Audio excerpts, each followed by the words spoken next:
There's a person in your life right now who is, let's be honest, a little too much.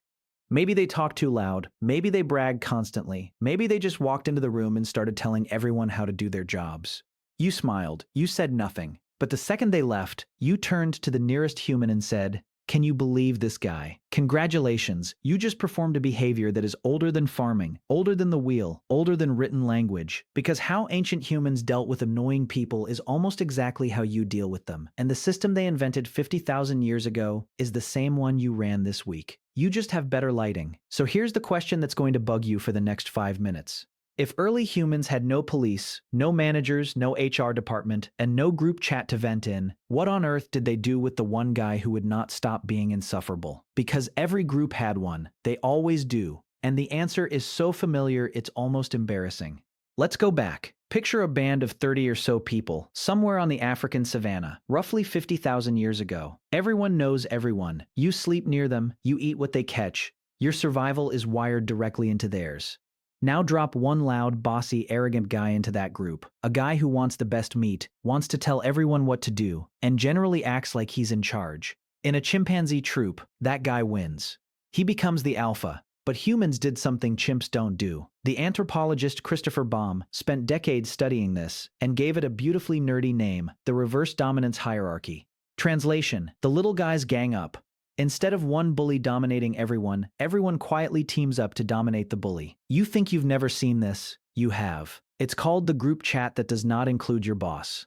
But ganging up is the nuclear option. Most of the time, ancient humans used something far gentler and far more devastating. They used gossip. And here's where it gets weird, because we treat gossip like a guilty little vice. But it was basically the original justice system. Anthropologist Polly Wiesner did something nobody had bothered to do. She sat with the Juhansi people of the Kalahari and actually recorded what they talked about all day. And the daytime conversation? Overwhelmingly gossip. Not gossip for fun, gossip with a job. Who's being lazy? Who's being greedy? Who took more than their share?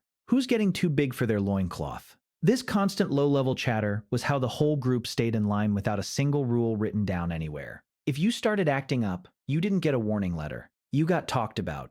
And in a group of 30 people whose survival depends on liking you, being talked about is terrifying. You think your great 10,000 times great-grandmother didn't subtweet? She invented it. She just used a fire instead of a phone. And that's not even the most savage tool they had. Because there's one thing ancient humans did to annoying people that is so brutal, so specific, and so funny that an anthropologist had to learn it the hard way. In 1969, a researcher named Richard Lee was living with the Kung in the Kalahari, and as a Christmas thank you, he bought the biggest, fattest ox he could find to feed everyone. A genuinely generous gift, and the response from the entire community was to relentlessly insult it. They told him it was thin. They told him it was a bag of bones. They mocked his ox for days. Lee was hurt and confused until somebody finally explained the rule. When a young man kills a lot of meat, they told him, he starts to think of himself as a big man, and he starts to look down on the rest of us. So we say his meat is worthless. We cool his heart and make him gentle. They had a name for it. It's called insulting the meat, and it is anti-arrogance technology so precise it should be patented. Somebody does something impressive and immediately gets roasted into the ground, so their ego doesn't inflate. Sound familiar? It's the exact reason that the moment your friend posts a humble brag about their promotion, 6 people reply with a screenshot and a crying laughing emoji. We didn't evolve past insulting the meat. We just moved it to the comments. Now, you'd think all of this, the gossip, the teasing, the ganging up, happened because ancient humans were primitive and couldn't handle their feelings like rational modern adults. Every instinct says that, but here's the twist, and it's a little uncomfortable. They were doing it for the exact same reason you do it, which is that it works. It works terrifyingly well. These weren't bursts of cruelty. They were a finely tuned system for keeping any one person from ruining life for everyone else. And humans have been running it so long that it's basically baked into us. We'll get to the part that explains why you physically can't stop yourself from venting about a coworker. But first I have to tell you what happened when gossip and mockery weren't enough. Because sometimes the annoying person didn't take the hint, and ancient humans had an escalation ladder, and it had rungs. First came criticism. Then came ridicule, the public version, where the whole group laughs. Then came something quieter and far colder, ostracism. They'd stop sharing with you, stop talking to you, stop including you. In a band of 30 people in a dangerous world, being frozen out wasn't a hurt feeling. It was a genuine threat to your life. You think being left on read stings now? Imagine being left on read by everyone who feeds you. And if even that failed, there was the final option. Boehm documented cases where a group, having tried everything, would quietly decide together that a truly dangerous, violent upstart simply had to go, permanently. The whole community as judge, jury, and the part I won't say out loud. Thankfully, we've retired that last rung. Mostly. We replaced it with the much milder modern version, which is leaving a 1-star review and never speaking to the person again.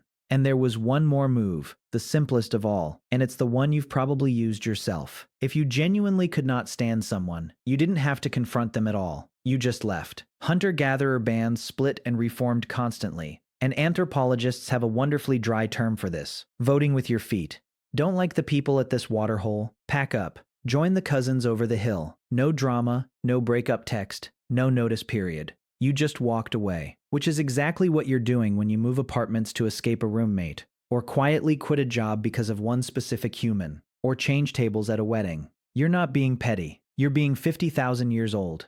So here's the part that lands. The reason you can't stop gossiping, can't resist roasting the braggart, feel that hot flush of relief when you finally vent about the difficult person, none of that is a character flaw. It's the oldest social software you own. For the entire span of human existence, in groups too small to hide in and too interdependent to walk out of casually, this was the only thing standing between a community and the one person who'd wreck it. We never invented a better system. We genuinely never did. We just gave the old one Wi-Fi. Quick note before the last bit. This video discusses anthropological and archaeological research for educational purposes. Modern hunter-gatherer observations are used as comparative models to understand ancient human behavior, not as definitive proof of how all ancient humans lived across different time periods and geographies. So go back to that person from the start of this video. The loud one, the bossy one, the one who's just a little too much. 50,000 years ago, your ancestor was sitting around a fire dealing with the exact same person, using the exact same tools. A bit of gossip, a well-aimed joke, a cold shoulder, and if all else failed, a long walk in the other direction. You are not annoyed by them because you're petty. You're annoyed by them because 100,000 years of evolution is screaming at you to do something about it. So go ahead, text your friend. She's already typing.